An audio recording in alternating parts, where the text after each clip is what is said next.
They finally released it. I'm talking about the new Netflix series, Sean Combs' The Reckoning. This is a 4-episode documentary series of how Sean Combs became Puff Diddy or Puff Daddy. Let's start out by saying there was so much information packed into 4 episodes, okay?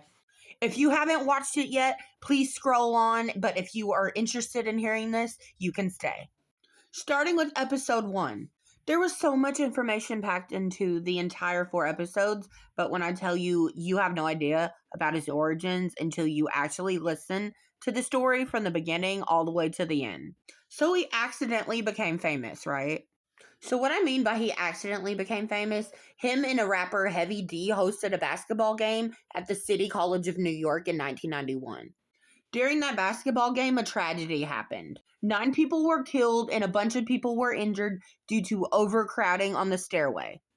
After this event, Combs was fired from Uptown Records and then he had to move on to bigger and better things. After he was fired in 1993, he released his own iconic music label called Bad Boy Records. That's where he hired people on like Mary J. Blige, the Notorious Big, and also Faith Evans. Not only did he find and sign people to his records, but he also tried to become a rapper himself. There were so many conspiracy theories around the rapper Big's notorious death, okay? Somehow Puff Diddy had a part in all of it. Or at least that's what people are saying. Everything he did, though, he ended up becoming the face of. Like for music videos, he would be in the music videos. In songs, he would try to perform them. He was always putting himself first and putting everybody behind him. He'd basically make you like sign a contract or something and say, you're going to do this and work all this, and then I'm going to pay you this. Or tell you he's going to pay you and then never did. He was basically making people work for free labor on the promise he was going to pay people. A lot of people never even saw the money or never even saw the money that they did make in the first place. But over the years, people started realizing this, and then people started trying to get away from Bad Boy Records. Let's backtrack just a little bit. Sean Combs, or Puff Daddy, had signed the Notorious Big, right? After he signed him, he became really good friends. It was like his best friend. Well, Tupac got a hold of his name and loved his performance, loved his music, loved everything about him. So he started hanging out with Big, recording with Big, and Puff Daddy was super jealous. Puff didn't want anybody to be any part of Tupac, and he wanted to record with Tupac, but Tupac was all like, no, I don't want to do that. So somewhere along the line, Puff Daddy got really jealous. Not very long after that jealousy, guess who died? Tupac and a buddy was on the way to wherever they're going. So Suge and him were on the way somewhere, and Suge got injured and Tupac got shot. He was shot multiple times, and then not very long after, he died. A lot of people started putting 2 and 2 together that somehow Puff Daddy had something to do with it.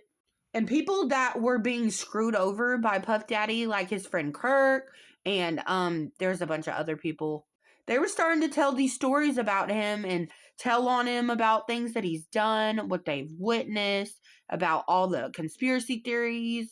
They stopped being quiet and they started telling the stories about him. This led people to believe that Puff Daddy was responsible for not only Tupac's death, but a bunch of other circumstances. Another crazy thing that happened was the Notorious Big also died. Even weirder, something along the same circumstances. Now, a lot of people and friends and people that was even signed on with Bad Boy Records started blaming Puff Daddy. That's when Suge, after he survived the car wreck, came up with a new label, and everybody was trying to go over to him. This was like the war of the records, or the label wars. People were going over there to Suge's record label and actually getting treated good, getting paid, everything that they were supposed to get at Bad Boy Records. Meanwhile, Puff Daddy was holding things over everybody's head. He would blackmail them. He would tell them that they had to do it because that's what their agreement was. He would even get his friend Kirk, or the one who worked at his record label, to try to change the agreements and everything in their contracts. But people started realizing what was going on. Like, Puff Daddy would try to go after everybody else's side chicks and, like, give them money, try to woo them over. People recognized this. They knew what was going on. I think Puff Daddy had a huge ego, okay? He had what they called God syndrome. How everybody looked at him like he had this like massive effect on people. That he was really naive. He was really good at convincing people to do stuff. He was like the master of manipulation. He was a gaslighter for sure. Definitely a narcissist from the behavior that he was doing on there and the way he was treating his girlfriends and everybody around him. Definitely a narcissist. I think the whole worst part about like the entire documentary series was when he was treating his girlfriend Cassie bad. There were videos of him surfacing where he had punched her, kicked her, basically pulled her by her hair, drug her around. How did they not arrest him right then and there? They had also found videotapes and like witnesses and evidence of him and his friends and buddies doing stuff to other people while they're knocked out from drugs that they gave him. Or I'm sorry, drugs that they had gave them, and then did stuff to them while they were asleep and videotaped it. Aubrey O'Day was one of them. She's from Danny D. Kane, the music group that P. Diddy came up with on the show. If you remember, it's called Making the Band. I cannot talk tonight. And even after that, he had another label. After that, he had another music group called Dirty Money. And one of the lead ladies on there named Dawn, he had also done stuff too. But after the allegations and everything came out about Cassie, that's when everybody else that he had done stuff to started coming out of the woodworks.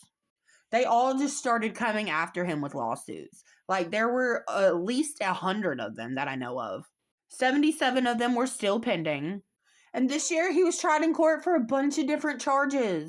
Trafficking, the Man's Act. He was also convicted on 2 counts of transportation to engage in activity, if you know what I mean. But he was acquitted of the other remaining charges, probably because he had a lot of money to throw at people to clear his name. In my opinion, he was a great actor, you know what I mean? You can tell when somebody's lying, then you can tell when somebody's manipulating people, and he was like the king of that. Somehow he became super famous. He had millions and millions of dollars. He said that he was basically priceless on his name. Anyways, there's just so much more to talk about in this documentary series, but y'all just need to go watch it because you would be like, oh my gosh, you can't believe that somebody like this actually exists, but they really do.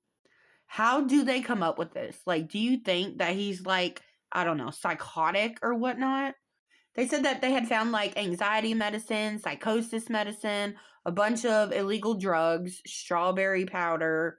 I don't know what this dude was thinking, but he didn't think it out too good. Anyways, you guys, let me know in the comments below what y'all think about this documentary series, or if you're gonna watch it, or if you've already seen it. Don't y'all think this is crazy? Anyways, I don't know how he got away with it for so long. Okay, guys, we will see y'all in the next video. Make sure to like, share, and repost, and we will holler at you in the next one. Bye, guys.